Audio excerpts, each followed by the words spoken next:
और दोस्तों इस वीडियो में एक शानदार सा मॉक टेस्ट करने वाले हैं जो कि बायोलॉजी का होने वाला है। इसमें टोटल 25 क्वेश्चन में लेकर आया हूँ। अपना स्कोर आपको जरूर चेक करना है कि 25 में से आपको कितने पहले से क्वेश्चन बन रहे थे, ये बिल्कुल बताना भी ना भूलना। आप किसी भी कंप्यूटर एग्जाम की तैयारी कर रहे हैं, ये मॉक टेस्ट शानदार होने वाला है। हम चलते हैं बिना किसी देरी के। हमने पहले क्वेश्चन किया, हमारा पहला क्वेश्चन आ जाता है, लाइकेन किसके बीच का सहजीवी संबंध है? शैवाल और कवक का, या जीवाणु और कवक का, या शैवाल और मांस का, या फिर शैवाल और जीवाणु और शैवाल का। इसका राइट आंसर क्या हो जाएगा? इसका राइट आंसर हो जाएगा शैवाल और कवक के बीच का सहजीवी संबंध है। ठीक है, आप ना स्कोर कमेंट में जरूर बताना कि 25 में से आपके कितने नंबर बने, ये बताना बिल्कुल भी ना भूलना। ठीक है, और वीडियो अच्छा लगे तो एक लाइक जरूर करना है। दूसरा क्वेश्चन है, विटामिन B1 की कमी से कौन सा रोग होता है? स्कर्वी, या फिर बेरी या फिर रिकेट्स, या फिर रतौंधी। इसका राइट आंसर क्या होगा? तो विटामिन B1 की कमी से कौन सा रोग होता है? सब जानते हैं कि बेरी होता है। और बता दूं कि अगर आपसे पूछ ले स्कर्वी किस कमी से होता है, ये विटामिन C की कमी से होता है। और बेरी विटामिन B1 की कमी से हो जाएगा। और रिकेट्स आपसे पूछ ले तो विटामिन D की कमी से होता है। और रतौंधी किस कमी से होता है? ये विटामिन A की कमी से होता है, ये आपको ध्यान करना है। हम चलते अगले प्रश्न की तरफ। हमारा अगला प्रश्न आ जाता है, पित्त रस यानी वाइल जूस का निर्माण किस अंग में होता है? तो बताइए किस अंग में होता है? अग्न्याशय में, या फिर यकृत में, या फिर पित्ताशय में, या फिर छोटी आंत में। इसका राइट आंसर क्या हो जाएगा? इसका राइट आंसर हो जाएगा ये यकृत में होता है। अब चलते हैं हम अगले प्रश्न की तरफ। सॉरी, अब हम चलते हैं अगले प्रश्न की तरफ। हमारा अगला प्रश्न आ जाता है 4वां नंबर, रक्त में ऑक्सीजन का परिवहन मुख्यतः किसके द्वारा होता है? प्लेटलेट्स के द्वारा, या फिर प्लाज्मा के द्वारा, या फिर हीमोग्लोबिन के द्वारा, या फिर WBC के द्वारा। तो इसका राइट आंसर क्या हो जाएगा? इसका राइट आंसर हो जाएगा हीमोग्लोबिन। ठीक है, अगला प्रश्न हमारा आ जाता है, मेल्डन ने अपने आनुवांशिक प्रयोग किस पौधे पर किए थे? ये तो सब जानते हैं कि गेहूं का, या फिर मटर, या फिर धान, या फिर मक्का। इसका राइट आंसर क्या होगा? इसका राइट आंसर हो जाएगा ये मटर के पौधे पर। ठीक है, अगला प्रश्न है, मानव शरीर की सबसे बड़ी लार ग्रंथि कौन सी है?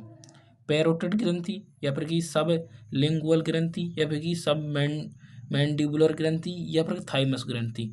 इसका राइट आंसर क्या होगा? इसका राइट आंसर हो जाएगा ये पैरोटिड ग्रंथि। ठीक है, अब हम चलते हैं अगले प्रश्न की तरफ।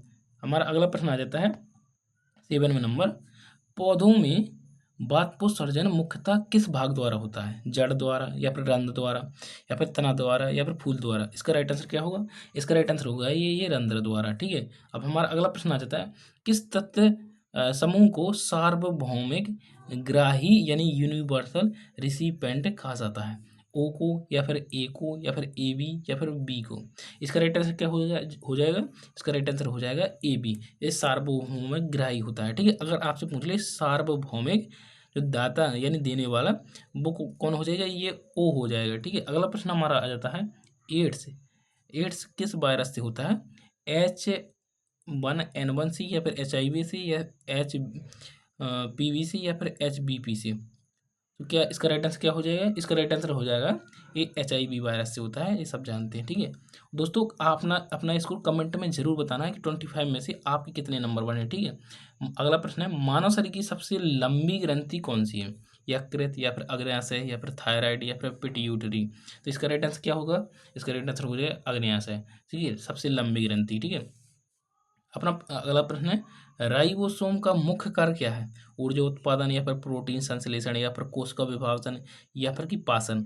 तो क्या होगा इसका राइट आंसर क्या हो जाएगा? तो इसका राइट आंसर हो जाएगा प्रोटीन संश्लेषण। ठीक है, अगला प्रश्न है, विटामिन ई का रासायनिक नाम क्या है? टोकोफेरॉल, या फिर रेटिनॉल, या फिर एस्कार्बिक अम्ल, या फिर कैल्सीफेरॉल। इसका राइट आंसर क्या होगा?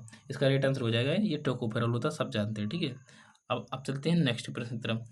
हमारा अगला प्रश्न आ जाता है, मानव शरीर में कैल्शियम का सबसे अधिक भंडारण कहाँ होता है? या रक्त में, या फिर मांसपेशियों में, या फिर हड्डियों एवं दांत में, या फिर यकृत में। तो इसका राइट आंसर क्या हो जाएगा? इसका राइट आंसर हो जाएगा हड्डियाँ एवं दांत। ठीक है, अगला प्रश्न है, किस हार्मोन्स को आपातकालीन हार्मोन्स कहा जाता है? इंसुलिन को, या फिर एड्रेनल को, या फिर थायरॉक्सिन को, या फिर ग्लूकागोन को। इसका राइट आंसर बताएंगे। इसका राइट आंसर हो जाएगा एड्रेनल को। ठीक है, अगला प्रश्न हमारा आ जाता है, मलेरिया किसके द्वारा फैलता है? एडिस मच्छर, या फिर मादा इन्फ्लुएंजा मच्छर, या फिर क्यूलेक्स मच्छर, या फिर घरेलू मक्खी के द्वारा। अब अगला इसका राइट आंसर क्या हो जाएगा? ये मादा इन्फ्लुएंजा मच्छर के द्वारा। अब चलते हैं अगले प्रश्न तरफ। हमारा अगला प्रश्न आ जाता है 16 नंबर, पौधों में भोजन का परिवहन किस ऊतक द्वारा होता है? जाइलम या फ्लोएम या फिर कैम्बियम या फिर कोर्टेक्स? इसका राइट आंसर क्या होगा? इसका राइट आंसर हो जाएगा फ्लोएम। ठीक है, आप चलते हैं अगले प्रश्न की तरफ। किस विटामिन में कोबाल्ट पाया जाता है? B1 या फिर B2 या फिर B12 या फिर B6? इसका राइट आंसर बताएंगे। इसका राइट आंसर हो जाएगा B12। ठीक है, B12 में कोबाल्ट पाया जाता है। अगला प्रश्न है, कोशिका का पावर हाउस किसे कहा जाता है? ठीक है, तो केंद्रक को या फिर माइटोकॉन्ड्रिया या फिर राइबोसोम या फिर लाइसोसोम? इसका राइट आंसर क्या होगा? इसका राइट आंसर होगा ये माइटोकॉन्ड्रिया। सब जानते हैं कि कोशिका का पावर हाउस होता है माइटोकॉन्ड्रिया। ठीक है, अगला प्रश्न हमारा आ जाता है 19वें नंबर। मानव शरीर में सबसे अधिक पाई जाने वाली शर्करा कौन सी है? फ्रैक्टोज या फिर ग्लूकोज या फिर सुक्रोज या फिर माल्टोज? इसका राइट आंसर क्या होगा? इसका राइट आंसर हो जाएगा ग्लूकोज। ठीक है, अगला प्रश्न हमारा सबसे कठोर प्राकृतिक पदार्थ कौन सा है? ग्रेफाइट या फिर हीरा या फिर क्वार्टज या फिर संगमरमर? इसका राइट आंसर क्या होगा? इसका राइट आंसर हो जाएगा ये हीरा हो जाएगा। ठीक है, सबसे कठोर पदार्थ होता है। अगला प्रश्न है, थायरॉक्सिन हार्मोन्स में कौन सा तत्व आवश्यक होता है? आयरन या फिर आयोडीन या फिर कैल्शियम या फिर फास्फोरस? इसका राइट आंसर क्या होगा? इसका राइट आंसर हो जाएगा आयोडीन। अब हम चलते हैं अगले प्रश्न तरफ। हमारा अगला प्रश्न आ जाता है, पौधों की कोशिका में DNA मुख्यतः कहाँ होता है? केंद्रक में या फिर राजधानी में या फिर कोशिका भित्ति में या राइबोसोम में? तो इसका राइट आंसर क्या होगा? इसका राइट आंसर हो जाएगा ये केंद्रक हो जाएगा। अब हमारा अगला प्रश्न आ जाता है, मानव शरीर में सबसे छोटी अंतःस्रावी ग्रंथि कौन सी है? थायराइड या फिर पीनियल या फिर पिट्यूटरी या फिर एड्रिनल? इसका राइट आंसर क्या होगा? इसका राइट आंसर होगा पीनियल। ठीक है, अब अगला प्रश्न है, हृदय की बाहरी परत क्या कहलाती है? एंडोकार्डियम या फिर मायोकार्डियम या फिर पेरिकार्डियम या फिर एपिकार्डियम? इसका राइट आंसर बताएंगे। इसका राइट आंसर हो जाएगा पेरिकार्डियम। ठीक है, अब चलते हैं लास्ट पर तरफ। इसके बाद अपना स्कोर जरूर बताना है आपको कमेंट। ठीक है, निम्न में से कौन सा रोगाणु बैक्टीरिया से होता है? डेंगू या फिर मलेरिया या फिर हैजा या फिर एड्स? इसका राइट आंसर क्या होगा? इसका राइट आंसर हो जाएगा हैजा। ठीक है, आई होप दोस्तों ये वीडियो अच्छा लगे तो एक लाइक ज़रूर करना है। मिलते हैं नेक्स्ट वीडियो में, तब तक के लिए धन्यवाद।